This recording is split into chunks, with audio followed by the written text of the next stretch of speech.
حجرے میں آئے، انہوں نے آ کر پوچھا تو کہ رسول اللہ آپ کیسی باتیں کر رہے ہیں؟ مطلب یہ کوئی بات کرنے کا وقت ہے؟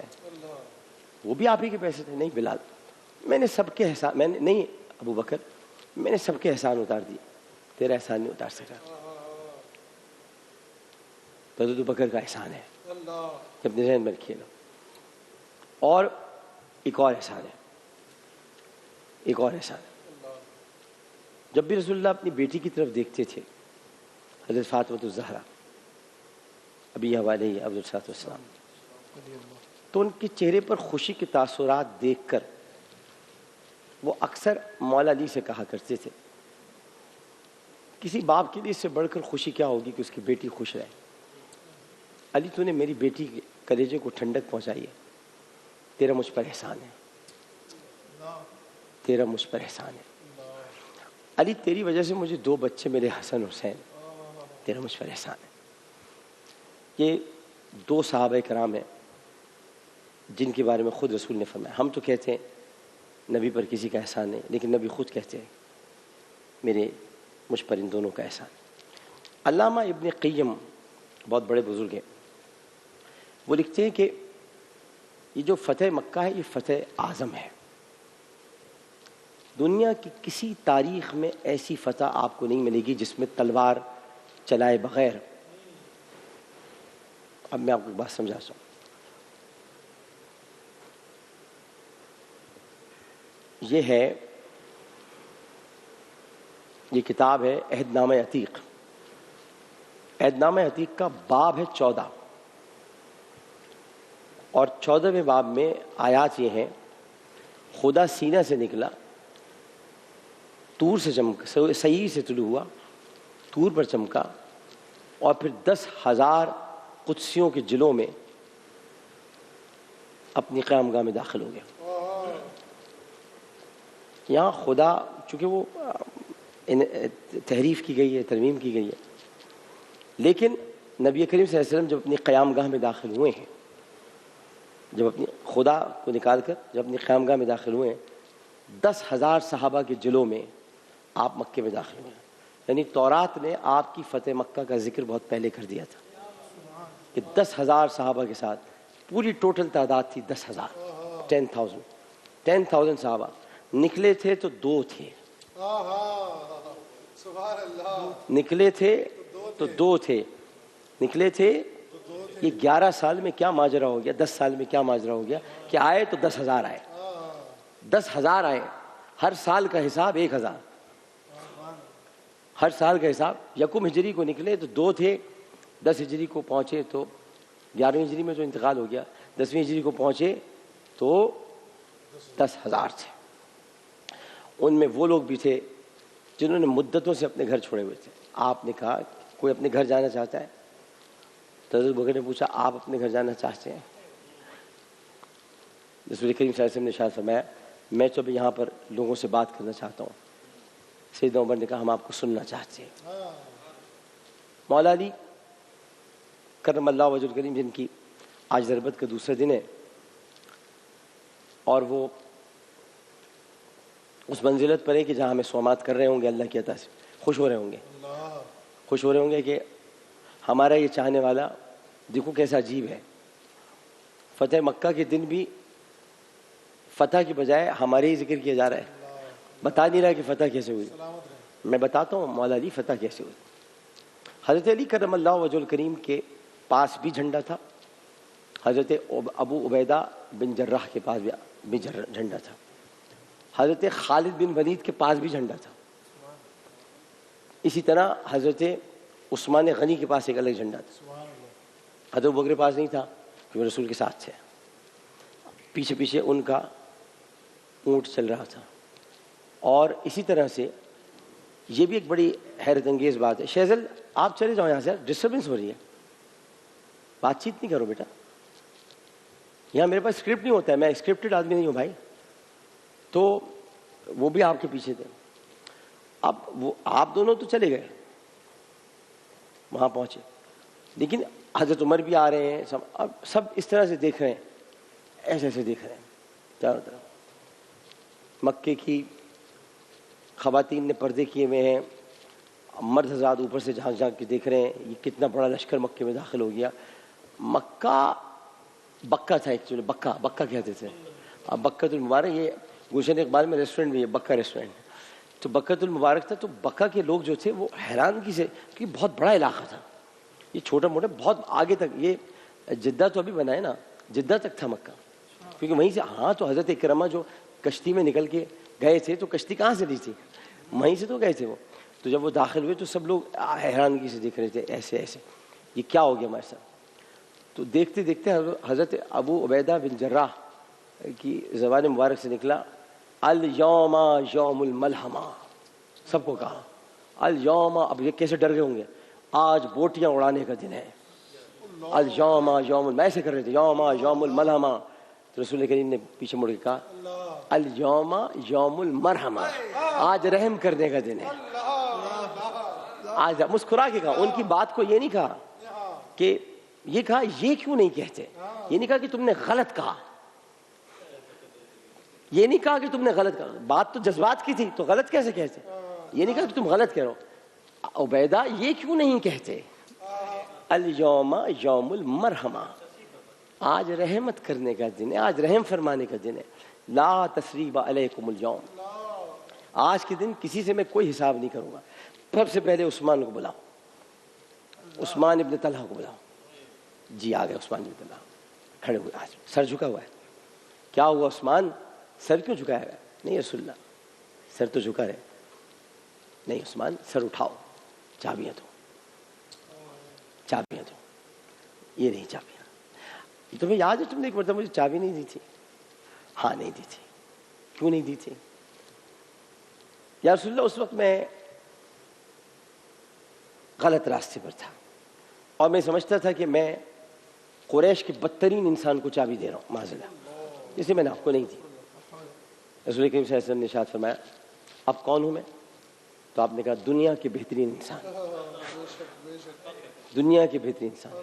اب کیا کہتے ہو؟ آپ کہنے کے سوا کیا ہے, اب اس کے سوا ہے کیا؟ کہتا ہوں لا الہ الا اللہ محمد رسول اللہ. تو پھر یہ چابیاں پکڑو. کیوں؟ اس لیے کہ یہ تمہاری امانت ہے, میں امانتیں سپرد کرنے والا ہوں. یہ میری امانت نہیں ہے, تمہاری امانت ہے. قیامت تک یہ تمہارے پاس, تمہارے خاندان میں رہیں گی. جس نے بھی تم سے یہ چابیاں چھیننے کی کوشش کی وہ ظالموں میں سے ہوگا. ایک دفعہ یہ سچا واقعہ ہے.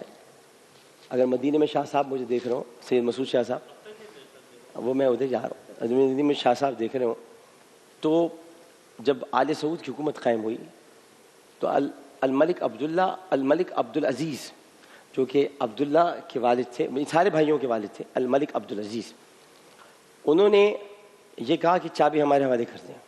دے دی, ہم کھولیں گے خانے کعبہ. کھولتے رہے, نہیں کھل رہا تھا خانے کا. یہ حقیقی واقعہ ہے, خانے کا دروازہ نہیں کھل رہا. تو انہوں نے کہا بھائی یہ تو نہیں کھل رہا. تو کسی نے الملک عبد العزیز کو کہا کہ بادشاہ سلامت یہ نہیں کھلے گا, یہ شیبی خاندان نہیں کھولے گا. اچھا شیبہ اس لیے کہتے ہیں کہ عثمان ابن طلحہ تو انتقال کر گئے تھے, اس کے بعد وہ اپنے بھائی شیبہ کو یہ چابیاں دے گئے تھے. تو شیبہ سے پھر سلسلہ شروع ہوا, تو شیبی فیملی کہلاتی ہے. تو حضرت شیبی جن سے میں بہت ملتا رہا ہوں, وہ مجھے یہاں پپی کرتے تھے غال پہ زور سے, اور بڑے سرخ و سفید تھے. کہتے تھے حاذ عاشق رسول, حاذ عاشق النبی, مجھے کہتے تھے حاذ عاشق النبی. اب بہت زور زور سے چمٹاتے تھے مجھے. ان کا بیٹا تھا احمد, وہ انتقال کر گیا. اب طلحہ کے پاس چابیاں ہیں اور عبد الرحمن بھی ہوتے ہیں ساتھ, یہ سب پورا خاندان ہے. تو میں جب خانے کعبہ پہلی مرتبہ دروازہ کھلا, میں اندر گیا تو میں نے ان کو چہرے کو دیکھا, تو ان کا چہرہ بڑا سرخ و سفید. اچھا میں ان سے پہلے مل چکا تھا تو ان سے بڑے آرام سے ملے, لیکن اس دن ان سے آنکھیں نہیں ملائی جا رہی تھیں. کہ وجہ ہے کہ جب یہ خانے کعبہ کا دروازہ کھولتے ہیں تو ان کی آنکھیں سرخ ہو جاتی ہیں, چہرے لال ہو جاتے ہیں اور بہت جلال ہوتا ہے چہرے. ان کی اجازت کے بغیر دعوت نامے نہیں بنتے. سعودی حکومت بھی ان کا احترام اب کرتی ہے. تو اس وقت یہ شیبی صاحب 7 سال کے تھے. کتنے سال کے تھے؟ جب ان کا انتقال ہوا ہے تو 62 63 یا 70 کے قریب ہو گئے تھے. ہسپتال میں تھے ایڈمٹ جدہ میں. میں ان کو آخری بار ملنے کے لیے گیا تھا. تو انہوں نے کیا کیا, انہوں نے 7 سال کے بچے کو جب آتے ہوئے دیکھا تو ہنسنے لگے لوگ شیبی صاحب کے بارے میں. یہ شیبی صاحب کو بتا رہا ہوں جن سے میں خود مل چکا ہوں. تو انہوں نے کہا یہ کہاں سے دروازہ کھولا؟ میں نے کہا چابی دو. اور 7 سال کے بچے نے بس یوں گھمائی, تالا دروازہ کھلا. اس کے بعد الملک عبد العزیز نے وہ چابیاں ان کے حوالے کی اور کہا آئندہ آپ سے کوئی چابی نہیں مانگے گا. اب خانہ کعبہ کا دروازہ کھلوانے کے لیے بادشاہ کی اجازت کی ضرورت نہیں ہوتی جب تک کہ شیبی خاندان اس بات پر راضی نہ ہو کہ وہ دروازہ کھلے گا. اب ہر ایک کے لیے دروازہ نہیں کھلتا. سربراہان مملکت کے لیے بھی کھل جاتا ہے لیکن ہر ایک کے لیے نہیں کھلتا. تو میں 2 مرتبہ جا چکا ہوں خانہ کعبہ کے اندر. تو اس خانہ کعبہ کے اندر اب تو خیر ٹائلز لگ گئے ہیں. اب میں آپ کو پہلے وہیں لے چلتا ہوں, جو میدان ہے وہیں پر ادھر لے چلتا ہوں. چابیاں لے کر آپ نے دروازہ کھولا. اب چشم تصور سے ایک دم میں آپ کو فلیش بیک میں لیے چلتا ہوں. ایک فلیش بیک یہ ہے کہ میں بھی فلیش بیک میں ہوں کہ میں ٹائلز والی جگہ پہ گیا ہوں. میں آپ کو اس فلیش بیک میں لے جا رہا ہوں جب ٹائلز نہیں تھے. خانہ کعبہ میں صرف پتھر ہی پتھر اندر تھے. اس کا ایک ٹکڑا میرے پاس موجود ہے, وہ بھی رکھا ہوا ہے میرے پاس اس وقت کا. میرے پاس بہت تبرکات ہیں. تو وہ اندر داخل ہوئے اور اندر داخل ہونے کے بعد نبی کریم صلی اللہ علیہ وسلم نے ایک اچٹی سی نگاہ بتوں پہ ڈالی. باہر قریباً 122 سے 140 کے قریب بت تھے. اندر بھی تقریباً 200-250 کے قریب بت تھے. ٹوٹل 360 بت تھے, جن میں سے 358 یہیں پر تھے. 2 احصاف اور نائلہ باہر تھے. ان کی تلاش ہو رہی تھی تو پتہ چلا جھگڑا ہو گیا ایک جگہ. خالد نہیں مل رہے. حضرت خالد بن ولید تو آپ کو پتہ ہے مل نہیں رہے, کہاں گئے, تلاش کروں گا. رسول اللہ پریشان ہو گئے کہ خالد کہاں ہے, کیونکہ خالد تو ایمان میں خطرناک ہو گئے تھے نا. ان کا مطلب ایسے ان کو روکنا بڑا ضروری ہے. خالد کو ڈھونڈو کدھر ہے, کہتے خالد تو نہیں مل رہے. تو حضرت عمر نے کہا وہ نہیں ملے گا, وہ احصاف اور نیلا کو گرا کے آئے گا, وہ نہیں ملتا, اس کو مت ڈھونڈو, نہیں ملے گا وہ. تھوڑی دیر بعد خالد بن ولید آ رہے ہیں, یا رسول اللہ جھگڑا تھوڑا سا ہو گیا, اب کچھ لوگوں نے مزاحمت کی تو مجھے تلوار چلانی پڑی. کیا تم نے؟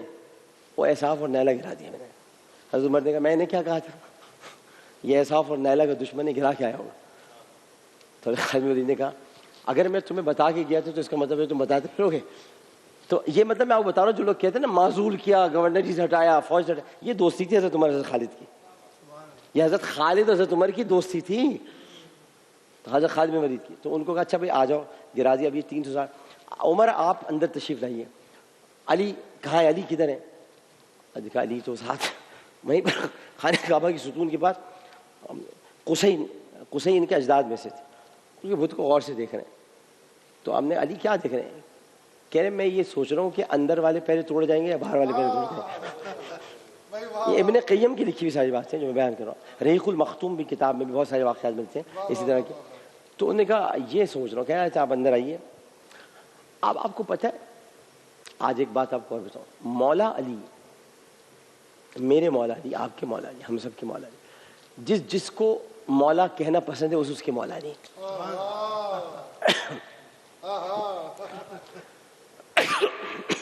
آپ کو پتہ ہے بنی ہاشم کے سارے لوگ دراز خط کے ہوتے ہیں. یہ بنی ہاشم کا ایک عمومی ڈی این اے ہے, عمومی ڈی این اے, خصوصی ڈی این اے کی تو بات نہیں کر رہا, عمومی ڈی این اے, ڈی آکسی رائبو نیوکلک ایسڈ. اس کے تحت ان کے خاندان کے سب لوگوں کے قد بڑے تھے سوائے حضرت علی کے. مطلب لامبا قد نہیں تھا اور پستہ بھی نہیں تھا, درمیانہ قد تھا, متوازن. اچھا متوازن کیوں تھا؟ کیونکہ بیٹے تو بڑے بڑے قد کے ہیں.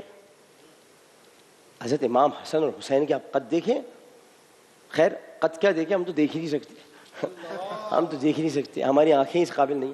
لیکن اگر آپ قمر بنی ہاشم کو دیکھیں, حضرت عباس بن علی جو باب الحوائج کہلاتے ہیں, حضرت عباس جب نکلتے تھے تو لوگ صرف ان کا حسن دیکھنے کے لیے باہر آ جاتے تھے کہ کون آیا, اور ان کا قد دیکھنے کے لیے. یہ حضرت علی کے صاحبزادے ہیں.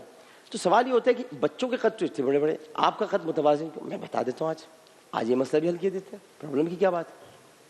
علی کے چاہنے والوں پر ہر جواب موجود ہے. آئیے پوچھیے گا, اس درسگاہ میں داخل ہو, ہم سب بتا دیں.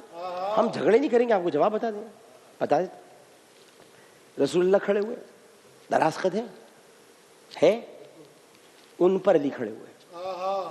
اگر بہت لمبے ہوتے تو سر خانہ کعبہ کی چھت سے ٹکرا جاتا. بت توڑنے تھے بھائی، اس حساب سے پیمائش کر کے اللہ نے پیدا کیا تھا.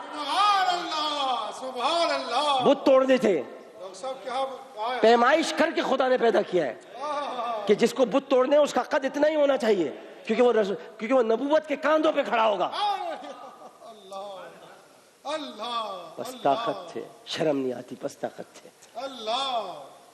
میانہ قد تھے، متوازن تھے، جہاں تک عصا پہنچ سکتا تھا وہاں تک جا سکتے تھے. حضرت عمر کو کھڑا نہیں کیا کیونکہ حضرت عمر بڑے قد کے تھے. ان سے کہا دیواریں صاف کرو، حضرت عمر کا یہاں تک ہاتھ جاتا تھا دیوار صاف کرنے کا. سبحان اللہ. اے لمبا ہاتھ تھا حضرت عمر کا، یوں صاف کرتے دیوار. اور حضرت عمر تو چھوڑتے نہیں تھے، خوب سنا کے صاف کرتے تھے. اور رسول نے کہا خاموش رہو عمر کا، نہیں صاف کرنا. حضرت عمر کا جوش سبحان اللہ. ادھر حضرت عمر کا جوش، ادھر حضرت علی کا ہوش، اللہ. دونوں چیزوں. کیونکہ آپ کاش اور نبی کا دوش اور نبی کا دوش. پھر جب ہم ہو جاتے ہیں اس ذکر میں مدہوش تو کیوں دیتے ہو ہم کو دوش؟ یہاں بھی دوش آ گیا. اب مسئلہ یہ ہے کہ ان کاندھوں پر جو کہ جن کاندھوں کے درمیان مہر نبوت موجود ہے، مولا علی کھڑے ہوتے ہیں تو اتنا تو قد ہو. اگر میں اسی چھت سے ٹکرا جاؤں تو میں کیا فانوس گراؤں گا؟ مجھے اتنا ہونا چاہیے کہ میں فانوس پر ایک لاٹھی ماروں اور گر جائے. ایسے ہی ہوگا نا. 100 بت گرائے ہیں. کتنے؟ 100 بت جو اوپر یہ درجے بنے ہوئے. میں مجھ سے پوچھے نا خانہ کعبہ کے اندر کا نقشہ، آپ کو پتا کیا ہے؟ میں بتاتا ہوں. اور یہ میں کوئی تفاخر میں نہیں کہہ رہا، اس لیے کہہ رہا ہوں تاکہ آپ لوگ غلط بات نہ کیا کریں. خانہ کعبہ میں اندر آج بھی برتن ظروف لٹکے ہوئے ہیں. ظروف یہ حجاج نے لٹکوا دیے تھے آخری دنوں میں سارے. یہ وہ ظروف ہیں جن سے خانہ کعبہ کو غسل دیا جاتا رہا ہے. تو ہمیں بھی ایک ظروف دیا جاتا ہے، اس میں عطر، پتہ نہیں بہت ساری خوشبوئیں ہوتی ہیں، وہ سب ملا کر ایک پانی بنتا ہے. اس پانی سے ہم لوگ پوچھتے ہیں، دیواریں صاف کرتے ہیں. یہ 15ویں شعبان کو اور جب حج ختم ہو جاتا ہے محرم الحرام میں 2 دفعہ خانہ کعبہ کا غسل ہوتا ہے. اس کے بعد اس کو سب فرش کوئی عاشق فرش رگڑ رہا ہوتا ہے. اس موقع پہ طریقہ کار یہ ہوتا ہے کہ 50 لوگ یا 500 لوگوں کو مدعو کیا جاتا ہے. 50 to 500، اس سے زیادہ نہیں. 50 to 500. پہلے تو وہ 500 لوگ ایک ایک کر کے جاتے ہیں اور اکیلا طواف کرتے ہیں. پھر حجر اسود اکیلا چومتے ہیں، پھر اندر داخل ہو جاتے ہیں. تو ایک وقت کے اندر 20 سے 25 لوگ اندر ہوتے ہیں جو صفائی کر رہے ہوتے ہیں. صفائی کرنے کے بعد ان کو وہ کپڑا لے جانے کی اجازت ہوتی ہے جس سے انہیں صفائی کی. اسی خانہ کعبہ کے اندر جب آپ داخل ہوتے ہیں، سمجھ لیجیے یہ دروازہ ہے، اگر آپ اسے داخل ہوتے تو بالکل آپ کے بائیں جانب ایک چھوٹا دروازہ ہے جہاں سے خانہ کعبہ کی چھت کو راستہ جاتا ہے. یہ پاکستان کی صدر مملکت کو اجازت حاصل ہے پوری دنیا میں پرویز مشرف صاحب کو کہ جو خانہ کعبہ کی چھت پہ چڑھیں. کسی کو یہ اجازت حاصل نہیں ہے. خانہ کعبہ کی چھت پر انہوں نے اللہ اکبر کا نعرہ لگایا تھا تو ان کو اجازت دی گئی تھی کہ وہ ان کا باقاعدہ نام آیا تھا استخارے میں. تو وہ ہوگی بھائی کوئی نہیں کہ ہمیں کیا پتا، لیکن آیا تھا تو چھت پہ چڑھے تھے اور باقی سب لوگ صفائی کرتے ہیں. اس کے بعد ایک دعوت ہوتی ہے. اب میں کہیں اور چلے گیا نہیں، وہ بتانا ضروری ہے، یہ بھی دلچسپی لوگ سن. اس بعد ایک دعوت ہوتی ہے حضرت یہ عبداللہ شیبی صاحب کے گھر میں. اب تو وہ انتقال کرے، ان کے بچے کرتے ہیں. اس دعوت میں حضرت ابوبکر کے کپڑے، حضرت ابوبکر کے زمانے کا دروازہ، اس کی چابی، اسی طرح یعنی یہ کہ حضرت ابو طالب کے زمانے میں کچھ چیزیں تھیں، وہ یہ سارے تبرکات جو کہ بنو امیہ اور بنو عباس تک رہے، اس سارے تبرکات کی زیارت کراتے ہو. آپ دیکھیں، آپ حضرت ابوبکر کے کپڑے جا کے دیکھیں، آپ دیکھ سکتے ہیں. آپ پرانا خانہ کعبہ کا دروازہ دیکھ سکتے ہیں. ان کی زیارت کا پورا موقع دیتے ہیں. اس کے بعد شاندار قسم کی مندی کھلاتے ہیں سب کو ایک تھال میں رکھ کے، کیونکہ سب ضیوف الرحمان کہلاتے ہیں. کیا کہلاتے ہیں؟ ضیوف الرحمان، اللہ کے مہمان ہیں یہ سارے جنہوں نے خانہ کعبہ صاف کیا. پھر سب سے گلے ملتے ہیں، انہیں مبارکباد دیتے ہیں اور جاتے جاتے ایک سرپرائز دیتے ہیں سب کو. اب مجھے تو یہ سرپرائز مل چکا ہے 2 مرتبہ. جاتے جاتے سرپرائز دیتے ہیں. جیسے ہی آپ گاڑی میں بیٹھے ہو، آپ جانے ایک آدمی آتا ہے اور ایک آپ کے ایک یعنی وہ کین آپ کے ہاتھ میں دے دیتا ہے. آپ پوچھتے ہیں کیا ہے؟ زمزم. کہہ رہے نہیں، یہ وہ پانی ہے جس سے تم نے خانہ کعبہ جو ہے اس کو اپنی قبر میں ڈالنا. یہ کہتے ہیں وہ اس کو اپنی قبر میں ڈالنا، اس کو اپنی. میرے پاس جو ہے، میرے پاس 2 کین ہے بھائی، بتاؤں گا تھوڑی تجھے تو لے جائے گا. ہاں تو یہ نہیں ملے گا. نہیں میں نے اس میں سے تھوڑا سا پانی اپنی والدہ کی موقع پر کیا. اور تھوڑا سا پانی، ایک کین میں ختم ہو چکا ہے، تھوڑا سا پانی اپنے والد کے لیے ان کے ڈالا، اور تھوڑا سا پانی بشرا کے والد جو تھے جناب اقبال اختر صاحب، جو میری پہلی بیوی بشرا ہیں، ان کے والد اقبال اختر صاحب، ان کو میں نے اس سے غسل دلوایا تھا۔ وہ نیک آدمی تھے، بہت بہت نیک انسان تھے، آج وہ آرام فرما رہے ہیں، یہیں عبداللہ شاہ غازی، بہت اچھے آدمی تھے سید اقبال اختر صاحب۔ اب باقی ایک کین بچا ہے اور تم چاہتے تمہیں دے دیں، ایسے کیسے دے دیں؟ تو یہ ساری چیزیں، اس کے بعد آپ واپس چلے جاتے ہیں۔ اب میں بس مختصر کر کے پھر قاری صاحب معذرت چاہتا ہوں آپ کو ذرا۔ اب اس کے بعد آپ نے جب یہ سارے بت گر گئے تو حبل باغ، آپ جب حبل کی طرف حضرت علی گئے تو آپ نے کہا چھوڑ، رک جاؤ رک جاؤ، کیوں وجہ کیا ہے؟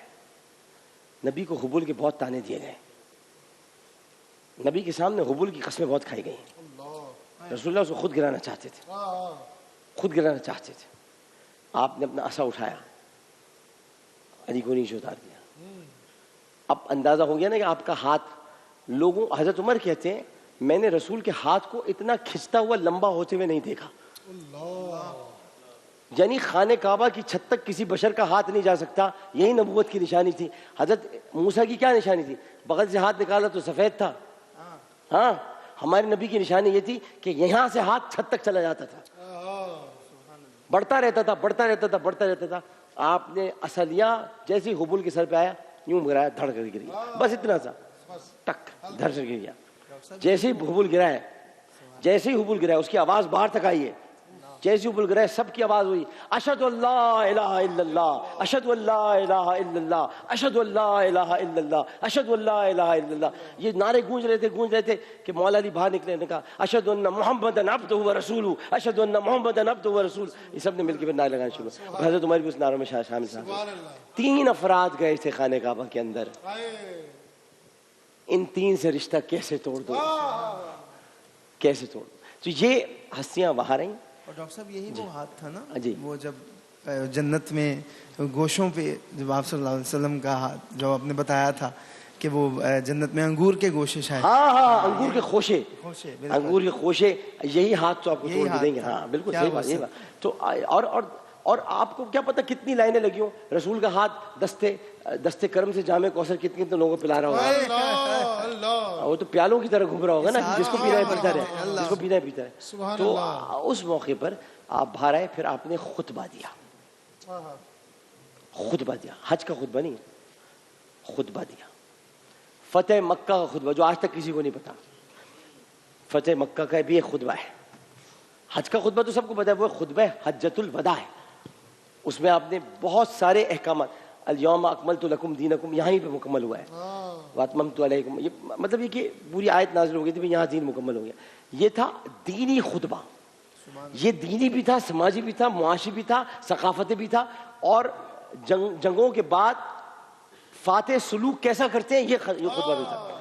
تو میں یہ خطبہ آپ کو ابھی تھوڑی دیر میں اس کے میں ورڈنگز میں نے بہت ڈھونڈ کے سنبھال کے نکال کے، کیونکہ رسول کا خطبہ ہے، میں ایک ایک جملہ آپ کو سناؤں گا، آپ کے دل خوش ہو جائیں گے۔